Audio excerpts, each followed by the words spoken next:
A este tema de los operativos en torno a la mochila segura, hay organizaciones, después de los trágicos hechos en Torreón, Coahuila, que afirman que ese mecanismo no es efectivo. Concretamente, Redim, que es la Red por los Derechos de la Infancia en México. Hacemos contacto con su director, Juan Martín Pérez García. ¿Cuál es su postura respecto al programa Mochila Segura?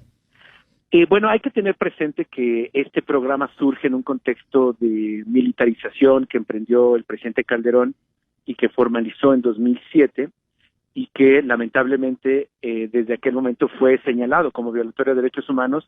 Aún con ello se siguió insistiendo y que a lo largo del tiempo, más de una década, pues ha mostrado su ineficacia y particularmente quisiera destacar aquí las recomendaciones de la Comisión Nacional de Derechos Humanos el año pasado, en julio de 2019, a la Secretaría de Educación Pública, señalando y estableciendo que el operativo Mochila Segura viola el derecho a la educación, el derecho a la dignidad de niños y niñas y los discrimina, al convertirse esto en un operativo policíaco que solo se aplica a las y los estudiantes, no a la plantilla docente, no al resto de personas adultas, y esto obviamente pues significa un trato desigual porque se presupone que se pueden convertir en agresores de sus propios compañeros, lo cual está totalmente alejado de la realidad.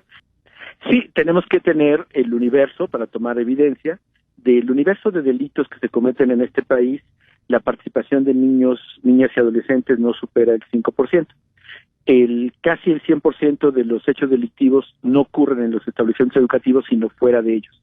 Y estos hechos lamentables, como además hay que recordar el caso de hace 2 años en Nuevo León, son literalmente en términos conceptuales y estadísticos atípicos, y claramente tenemos que buscar otras estrategias de prevención y de protección.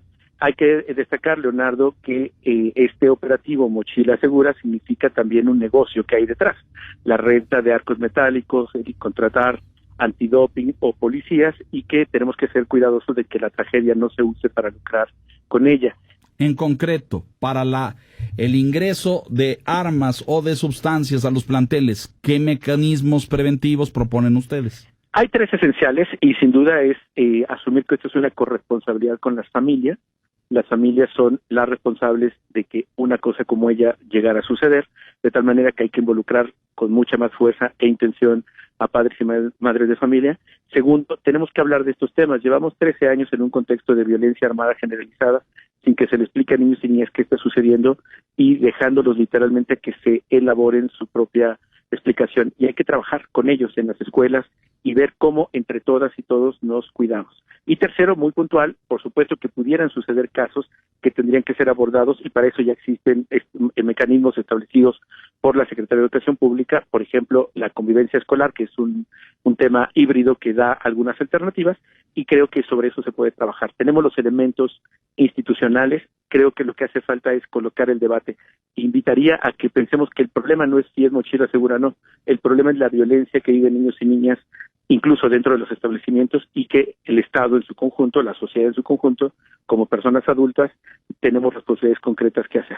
Creo que ahí tenemos un pequeño riesgo de no reconocer que en nuestro país la disposición de armas es casi igual que en los Estados Unidos, claramente aquí de forma ilegal, porque estamos en un contexto de guerra, de violencia, y se calcula de manera aproximada que hay en torno a 5 o 6 millones de armas pequeñas, pero letales, disponibles, ya sea en fuerzas de seguridad, en los grupos criminales, pero también en las familias que se están armando para proteger su patrimonio ante el creciente número de extorsiones y la dificultad que tiene el Estado para garantizar su integridad.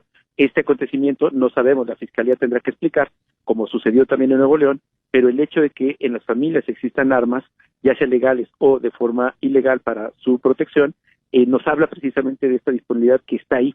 Y creo que el debate no es mochila segura, sino el control de armas que se tiene que negociar. Afortunadamente entiendo que ya lo están hablando con los Estados Unidos, y que a diferencia de otros países donde también existen otros elementos de violencia, la disponibilidad de armas es la diferencia que puede marcar algo letal.